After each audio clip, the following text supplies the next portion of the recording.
Debat kedua antar calon presiden sudah berlangsung pada malam kemarin. Berbeda dengan debat pertama, atmosfer debat kali ini terasa dinamis dan lebih panas. Saling kritik dan saling balas argumen terlontar dari ketiga calon presiden.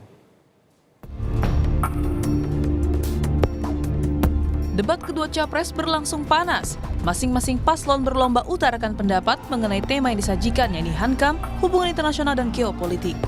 Salah satu topik yang menjadi perdebatan diantaranya ialah pembelian pesawat bekas antara Capres nomor urut 1 Anies Baswedan dengan Capres nomor urut 2 Prabowo Subianto. Gunakan untuk membeli alat-alat alutsista yang bekas di saat tentara kita lebih dari separuh tidak memiliki rumah dinas. Sementara menterinya punya, menurut Pak Jokowi, punya lebih dari 340 hektar tanah di Republik ini. Ini harus diubah. Tambah lagi, food estate singkong yang menguntungkan kroni, merusak lingkungan, dan tidak menghasilkan. Ini harus diubah. Kami akan memulai dengan kepemimpinan yang menjunjung tinggi etika, kepemimpinan yang mengandalkan data, informasi, kapasitas yang serius. Data-data yang Bapak ungkapkan masalah pesawat bekas, ya, saya ingatkan Bung Karno waktu menghadapi Irian Barat, seluruh alatnya bekas. Pak Ganjar, Bung Karno, seluruh pesawat terbang, kapal selam, cruiser, destroyer, semuanya bekas. Ya, jadi kita juga masih pakai banyak sampai sekarang pesawat bekas. Jadi banyak data Bapak, mungkin niat Bapak baik, tapi mungkin tim Bapak, staf Bapak itu keliru memberi masukan. Ya. Jadi dalam alat perang, saya katakan, bukan baru dan bekas, tapi usianya. Usianya, kalau pesawat flying hours. Ya. Dan tentunya kita pasti mau yang terbaik untuk prajurit kita. Ya, tapi kita harus loyal kepada yang lebih besar.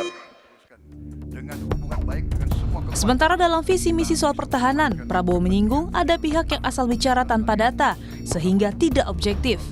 Prabowo meyakini dengan pertahanan yang kuat Indonesia akan dihormati. Menurut Prabowo, tanpa kekuatan militer, sebuah bangsa akan mudah ditindas seperti yang terjadi di Gaza kini. Sedangkan calon presiden nomor urut 3, Ganjar Pranowo menyebutkan pertahanan Indonesia harus masuk pada wilayah 5.0, di mana anggaran Kementerian Pertahanan Kemenhan idealnya 1-2% dari produk domestik bruto atau PDB. Saudara-saudara sekalian, kita bertekad harus punya pertahanan yang kuat. Mungkin ada yang asal bicara tanpa data, ya kan? Mungkin didorong oleh ambisi yang menggebu-gebu sehingga tidak objektif. Saudara-saudara sekalian, saya sebagai Menteri Pertahanan berpegang kepada doktrin, kepada strategi nasional, dan semuanya adalah atas dasar kepentingan bangsa dan rakyat Indonesia, dan saya mampu mempertanggungjawabkan, dan saya berkeyakinan hanya dengan pertahanan yang kuat kita akan dihormati, kita akan menjaga kepentingan nasional kita. Kalau kita buka buku ilmu pengetahuan yang paling dasar, kekuatan nasional harus ada kekuatan militer. Tanpa kekuatan militer, sejarah peradaban manusia mengajarkan bahwa bangsa itu akan dilindas seperti di Gaza sekarang ini. Akan diambil kekayaannya, akan diusir dari tanah airnya. Tidak bisa tidak, kita harus kuat. Kita harus kuat. Terima kasih. Pertahanan kita mesti masuk pada wilayah 5.0 dengan teknologi sakti, dengan rudal hipersonik, senjata cyber, sensor kuantum, dan sistem senjata otonom. Dan itu bisa dilakukan kalau anggaran dari Kemenhan itu 1-2% dari PDB. Sehingga MEF kita akan bisa tercapai. Karena ini yang mengerikan, di 2024 saya khawatir ini tidak akan tercapai. Di akhir sesi debat, para capres pun mengungkapkan hasil dari debat kedua ini. Mulai dari capres nomor urut 1 Anies Baswedan menyebut pentingnya transparansi. Capres nomor urut 2, Prabowo Subianto mengungkapkan banyaknya kekeliruan data yang disebut paslon lain. Dan Capres nomor urut 3, Ganjar Pranowo, yang meminta agar debat ini menjadi preferensi rakyat untuk memilih. Lalu, siapakah menurut publik paling unggul di debat kedua Capres ini? Tim Liputan, Kompas TV.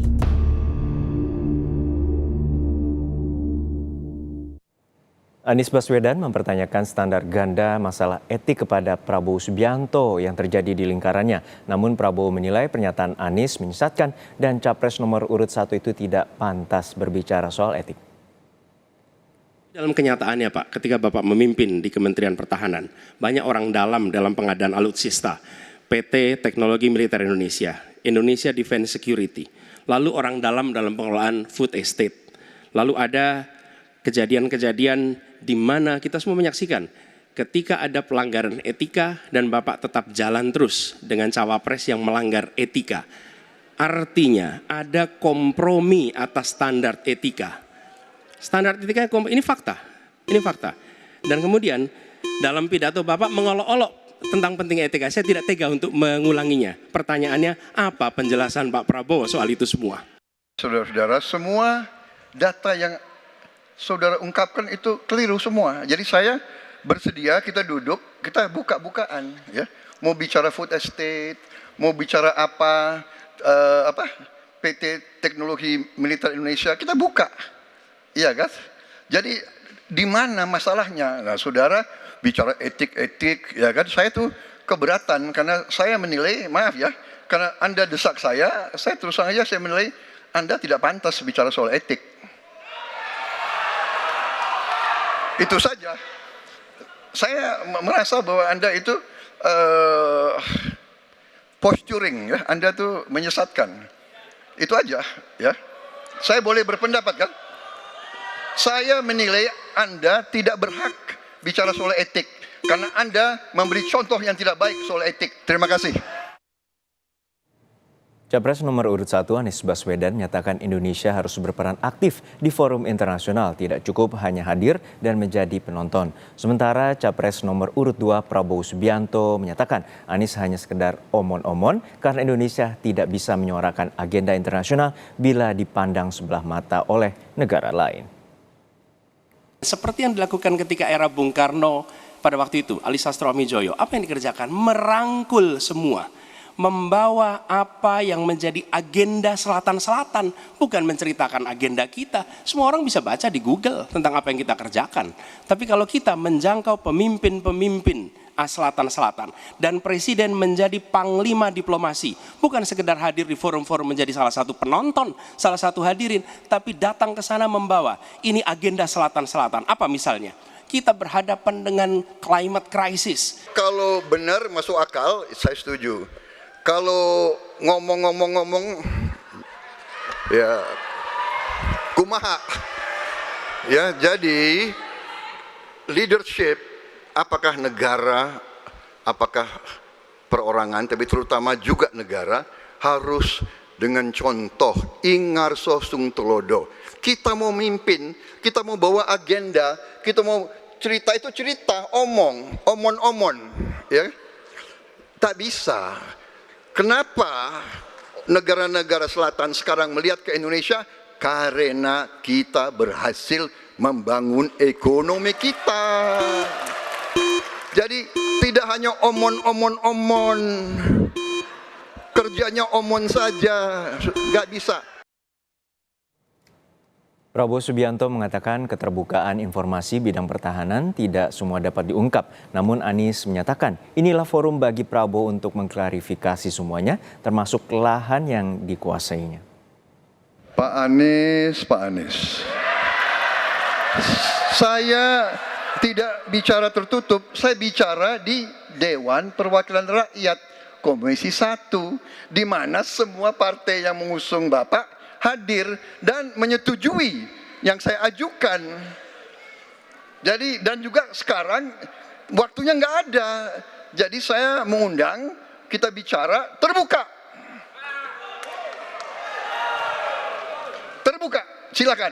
Tapi saya ingatkan, Bapak cinta atau tidak dengan negara ini? Masa kita mau buka semua kekurangan kita, semua masalah kita buka di depan umum. Apakah itu pantas? Di negara yang baik, di negara maju, masalah rahasia ada, Profesor. Jadi bohong, saya tidak minta tertutup. Saya terbuka, Komisi DPR terbuka. Dirahasiakan.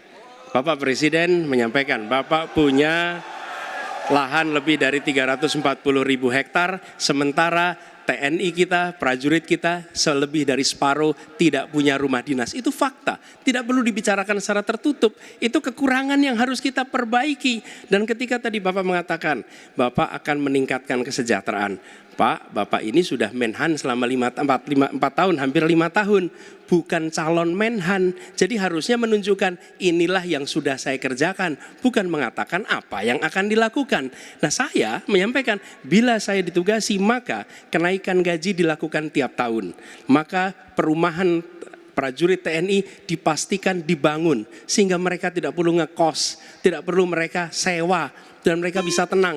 Mereka diminta mempertahankan setiap jengkal, tapi kita tidak memberikan tempat tinggal bagi mereka berdinas. Itu tidak benar, itu harus dikoreksi. Capres nomor urut 1 Anies Baswedan tidak bersalaman dengan Capres nomor urut 2 Prabowo Subianto usai debat. Menurut Anies, dia tidak melihat Prabowo, sedangkan Prabowo menyebut Anies tidak mendatanginya karena ia sebagai senior. Sesudah selesai saya mencari. Inilah momen di akhir debat saat Anies dan Prabowo tidak bersalaman. Keduanya hanya bersalaman dengan Capres nomor urut 3 Ganjar Pranowo. Anies dan Prabowo pun mengungkapkan alasannya masing-masing. Datang ke saya lebih tua dari dia. Saya lebih senior dari dia. Ya. Oke, terima kasih. Sesudah selesai saya mencari, tapi sudah tidak ada, jadi tidak tahu kemana harus salaman. Oh, dia nggak datang ke saya lebih tua dari dia.